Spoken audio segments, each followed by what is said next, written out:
dashur miq të emisionit Health Matters, mirë se erdhët në emisionin që i kushtohet shëndetit dhe cilësisë së jetës. Sot do të flasim për një temë që prek mira njerëz çdo ditë, për dhimbjet e krahut dhe të shpatullës. Në fokusin ton do të jetë një ndërhyrje moderne e cila po realizohet tashmë edhe në Kosovë, artroskopia.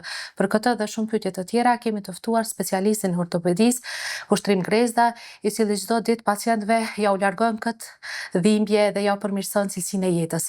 Faleminderit për mundësinë. Faleminderit për ftesën. Doktor, fillimisht ta na tregon pse e zgjodhët ortopedinë, si ka qenë shkollimi juaj dhe nga fillimi deri më sot. Faleminderit. Unë kam filluar fakultetin e mjekësisë në Universitetin e Prishtinës, ku i kam përfunduar dhe studimet.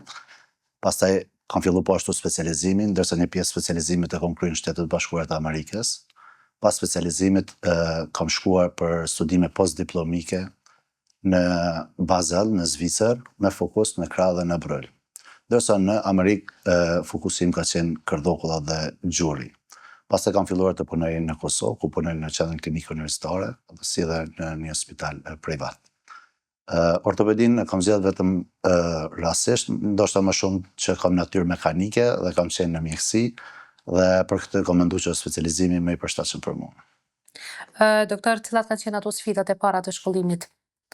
Realisht sfidat e shkollimit janë si çdo mjek. Sfidat nuk janë vetëm në Kosovë, po edhe në vende tjera të botës ku kam qenë unë. Mjekësia është fakultet i vështirë, po ashtu edhe pjesa specializimit. Unë mendoj që gjatë rrugës, edhe pse është një rrugë e gjatë, është sfiduese, po në fund e sheh që ja vlen për arsye specifikave që kena në profesionin tonë. Përveç profesionit ju jeni edhe ligjërues në Fakultetin e Mjekësisë. Si është ndjenja me përcjell diturinë tek brezat e rinj? Çfarë emocione janë ato? Realisht është një ndjenjë shumë e mirë. Mjekësia dhe çdo landë tjetër shkencore i ka karakteristikat e veta që mund të marrë një shembull për dallim prej artit. Dikush mundet me u bë artist pa mësuar prej kërkuj, mundet me marrë një letër dhe me bë një vizatim shumë bukur, ose dikush me këndu pa mësuar prej dikujt tjetër. Ndërsa në mjekësi, po edhe në lëmi tjera shkencore, duhet të pasohet dija nga gjenerata në gjeneratë në mënyrë që të zhvillohen edhe gjeneratat e reja. Normalisht është shumë kënaqësi dhe studentët na i kemi shumë të mirë. Cila ka qenë ndërhyrja më sfiduese ose më domethënëse në karrierën tuaj profesionale? Deri tash ka shumë ndërhyrje të cilat kanë qenë sfiduese, zakonisht janë ndërhyrje sfiduese të cilat pacient kanë qenë trajtuar kirurgjikisht më herët, ndërsa nëse një pacient për shembull ka pas 2-3 ndërhyrje para prake dhe ti merr në menaxhim pacientin, është një sfidë mjaft e madhe për shkak se vetëm pacienti ka filluar të humb shpresat. Janë disa ndërhyrje specifike të cilat i kanë bërë në regionin e shpatullës, po ashtu edhe në regionin e kërdhokullës, të cilat fatmirësisht pacientët janë të kënaqur dhe normalisht është një kënaqësi e madhe. Doktor, nëse kthehemi në profesion, cilat janë ato dhimbjet apo sëmundjet më të shpeshta të krahut dhe të shpatullës? Dhimbjet e krahut janë më të shpeshta, janë shumë të shpeshta pas dhimbjeve të gjurit dhe kërdhokullës. Janë karakteristike më shumë të gjinia femnore, po ashtu edhe të gjinia mashkullore. Varësisht ato mund të dohen në traumatike për shkak të lëndimit, që mund të ndodhin në çdo moshë, nga fëmijë deri në moshën e pleqërisë, ndërsa sëmundjet të cilat shfaqen vetvete pa ndonjë traumë ose shkaktar tjetër që pacienti nuk e di, zakonisht janë rreth moshës 40 deri në moshën 60 vjeçare ose 70 vjeçare. Ndërto, moshat e reja, problemi kryesor është dalja e krahut nga vendi. Shumë njerëz vujnë nga ky problem, mendoj një pjesë e madhe që nuk ka zgjidhje për ta, po ka zgjidhje, tash do të flasim edhe për mënyrat e zgjidhjes së këtyre problemeve.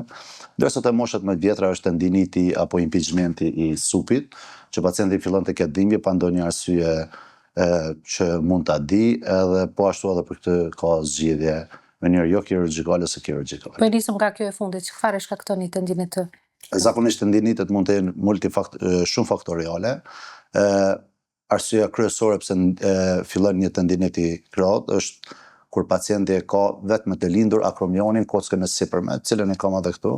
Nëse pacienti e ka, domethënë akromionin, e cila është pjesa sipërme e krahut, e ka në pjesën poshtë, që janë 3 tipe të llojit akromionit, pjesa poshtë është një ndër ato tipet, ta pacientet më të predispozuar. Kur kjo kocë është më poshtë, pacienti gjatë ngritjes së supit bëhet impingement apo nxënja e tetives në mes të humerusit edhe akromionit, dhe për këtë fillon dhimbje. Kjo dhimbje zakonisht është më e madhe fillon ditën gjatë aktivitetit, pastaj fillon natën. Kur fillon natën, ndikon edhe në cilësinë e jetës së pacientit edhe në përditshmërinë e tyre, dhe për këtë fillon edhe mund të bëhet edhe trajtimi, ndërsa po ashtu janë edhe probleme tjera, siç janë për shembull me kohë mund të zhvillohet edhe ruptura apo kputja e tivës gjatë një impingimenti të zgjatur i cili nuk është trajtuar më herët.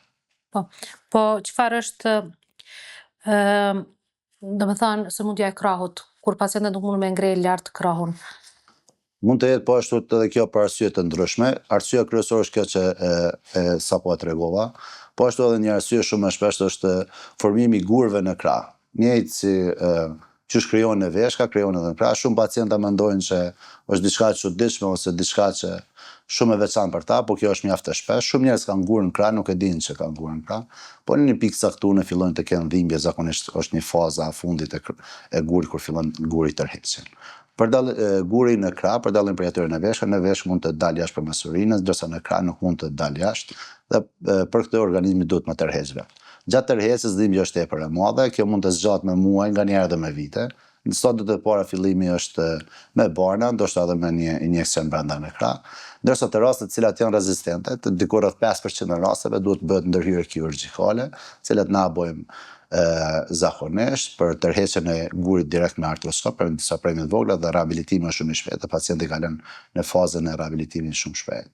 Domethënë sa kohë jepni ju pacientit për të përdorur qoftë ilazhet apo injeksionet derisa të vjen tek kirurgjia? Zakonisht në bazë të profilit të pacientit edhe kërkesave të pacientit. Për shembull, nëse pacient ka një guri në krah në moshën 60 ose 70 vjeçare, kirurgjia zakonisht nuk rekomandohet ata.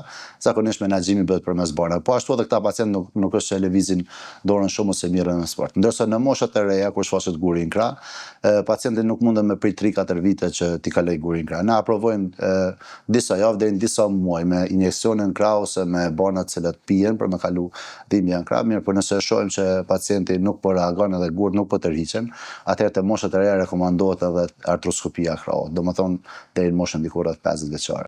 Doktor, kur duhet të mos i anashkaluar këto simptoma, kur duhet kërkojnë ndihmë nga specialisti? Zakonisht ka shumë dhimbje të cilat janë të krahut, të cilat nuk janë kritike, dhe çdo menaxhim, vetë menaxhimi i pacientit me brufen është plotësisht në rregull dhe duhet bëhet ashtu, njëjtë si në perëndim.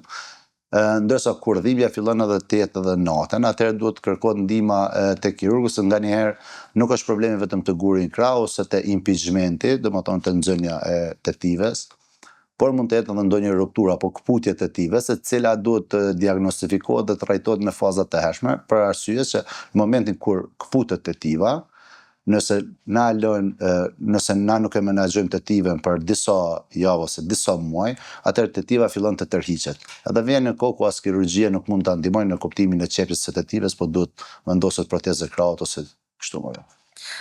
Ne tash do të flasim për artroskopinë si një zgjidhje moderne. Çfarë është artroskopia?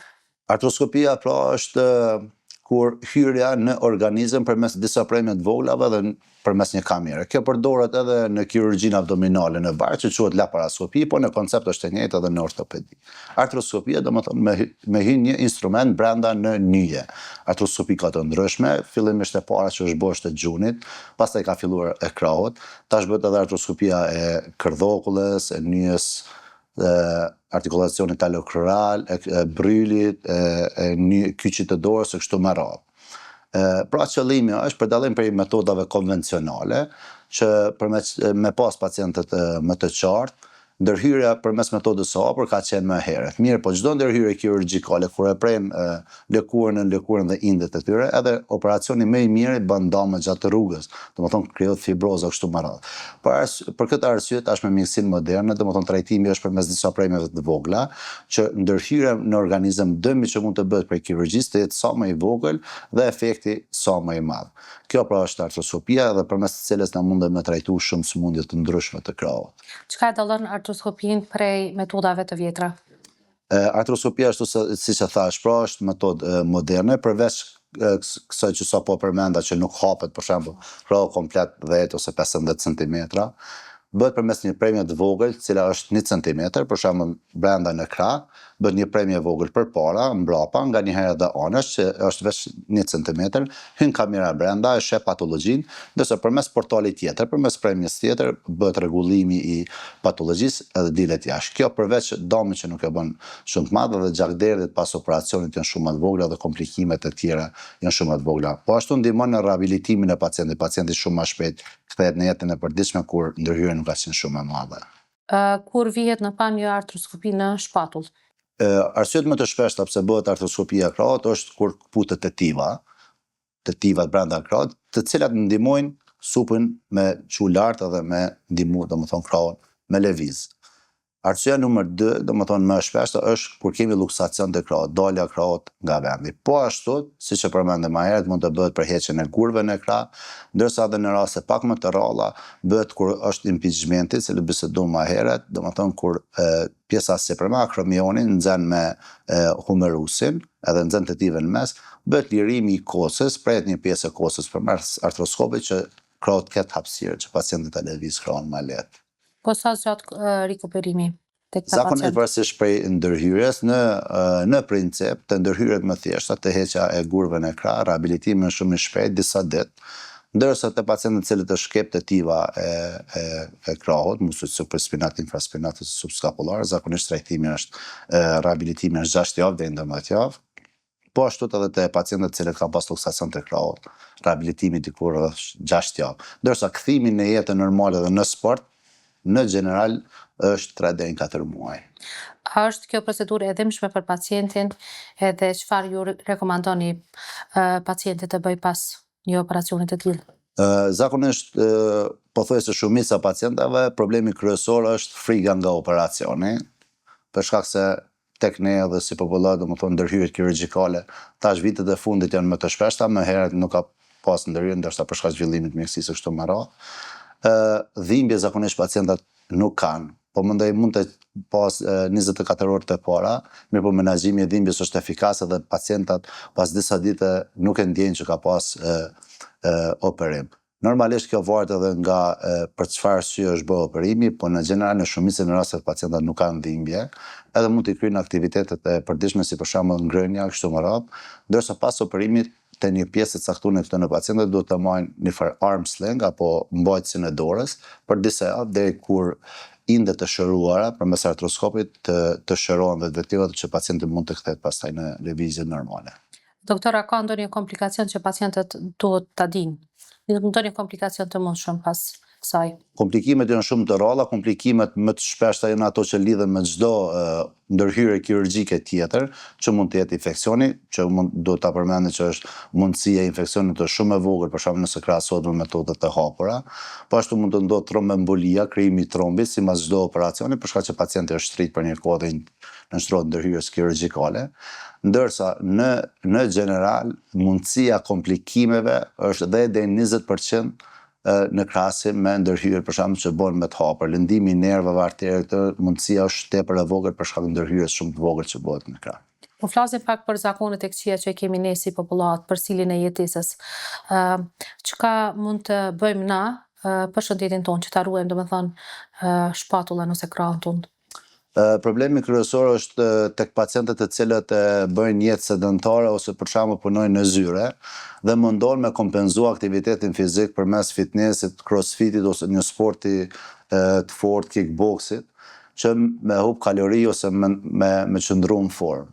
Tash supi i cili është mësu 8 orë në punë mos më lëviz shumë, kur shkon përmes një aktiviteti shumë të madh, mundësia për dëmtim të supit është shumë e lartë. Për atë, domethënë, rekomandohet që ushtrimet e krahut, njëjtë si çdo pjesë e trupit, po krahu për shembull për dallim prej këmbëve të ecë gjatë ditës edhe nëse punon në zyre. Ndërsa nëse punon në zyre, krahu yt nuk lëviz përveç në pjesën e poshtme, nuk ngritet lart, nuk i bie shpesh më ngrit lart.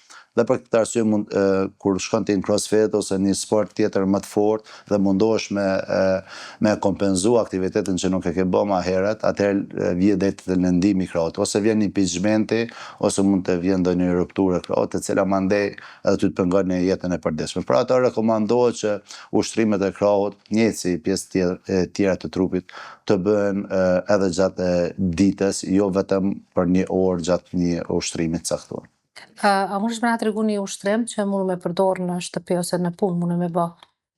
Çdo ushtrimet po mundoj varësisht nga niveli që ti kërkon, nëse je sportist, ushtrimet sportistat i dinë vetë më mirë se që unë mund të rekomandu, ndërsa për popullatën e cila nuk janë sportista, çdo punë e cila bëhet, edhe nëse është punë e shtëpisë që përfshin edhe ngritjen e supit, rekomandohet të bëhet gjatë ditës dhe ti plotësosh nevojat e tua vetë, jo përmes angazhimit dikujt tjetër, dhe çdo aktivitet i cili është i vazhdueshëm, kontinuar, gjatë ditës, me lëvizje të dorës, ndikon në cilësinë e krahut.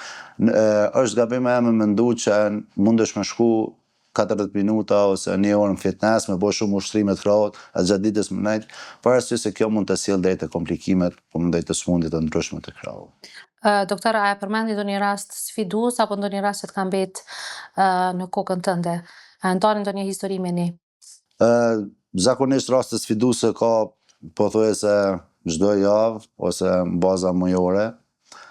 Gjithmonë kur ballafaqohesh me një rast sfidues, pas disa ditë vjen një rast sfidues tjetër të cilën mund të harrosh. Zakonisht një rast sfidues të cilat nuk duhet të hinë shumë detaje për pacientin për shkak të konfidencialitetit. Ka qenë një pacient i cili është keq diagnostifikuar për më shumë se 10 vite për një problem të cilën e ka pas më herët. Dhe në momentin që është diagnostifikuar me diagnozën e saktë, ka qenë një lirim shumë i madh për pacientin, normalisht edhe për ne, për të cilin është bën ndërhyrje dhe tash pacienti është mirë. Mirë, po ka qenë e dëmshme ta shohësh pacientin për shembull 10 vite duke marrë terapi për një diagnozë e cila nuk ka qenë e qelluar. Mirë, po gabimet në mjekësi njëjtë ndodhen si në Amerikë, si në Evropë, si në Kosovë. Gabimet mjekësore, neglizhenca është diçka tjetër, e cila është një problematikë që na duhet me u marrë si popull dhe si komunitet mjekësor. Mirë, po gabimet mjekësore janë shumë shpeshta, janë një ndër 3 arsyet kryesore, për shembull nëse marrim në Amerikë që ndodhin, kështu që nuk është diçka që duhet të ketë frikë për mjekësisë dhe për ndërhyrjeve kirurgjikale, për arsye se çdo ndërhyrje kirurgjikale është për me ndihmu pacientin. Si ndiheni kur arrini që një pacienti t'ja funksionalizoni prap krahun? A është ky momenti më i bukur i karrierës? Është një ndjenjë shumë e mirë, specifikisht për krahun. Dallimi për shembull nëse marrim për shembull përmes gjunit ose kërdhokullës, rehabilitimi të krahut është pak më i kadalshëm se te gjuni. Mirë, po zakonisht pacientët ndjejnë këtë lirim edhe këtë aktivitet cilën nuk e kanë pas më herët pas disa muajve, dhe normalisht është një ndjenjë shumë e mirë kur pacienti fillon të kthehet në aktivitetin fizik, për shembull që nuk ka mujt me bë disa muaj ose disa vite. Po kur mbi ngarkoheni me sfidat e profesionit, si ja bëni?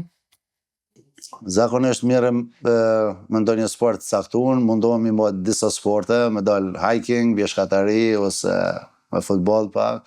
Normalisht edhe me familje, dhe kjo hes stresin edhe marr një balancë jetësor të mirë. A ka ndonjë histori prej pacientëve, domethënë jetës të atyre pacientëve që ju bën të reflektoni për jetën tuaj? Normalisht kur i shikon shumë pacient për shembull që janë duke vuajtur, ti e vlerëson shëndetën që ti e ki edhe njerëz që të rrethojnë, dhe i sheh për shembull që shumë njerëz ndoshta edhe vetë nganjëherë nuk e dinë vlerën e shëndetit edhe të jetës kur i sheh shumë pacient të vuajt. Ndërsa reflektimi më i madh me vetveten është kur kemi pacientë të cilët nuk ka trajtim për shembull për ta ose nuk ka diagnozë, dhe normalisht kjo bën ta vlerëson jetën edhe më shumë, jetën tonë, po edhe gjithë rrethet që të jeni. Doktor, të falenderoj shumë për këto këshilla kaq profesionale që i ndat me ne. Faleminderit edhe për juve. Unë uroj që pacientët tonë kanë përfituar nga kjo intervistë, pra lëvizni sa më shumë, mbajeni trupin në kontroll dhe mos ja anashkaloni dhimbjet e krahut. Faleminderit.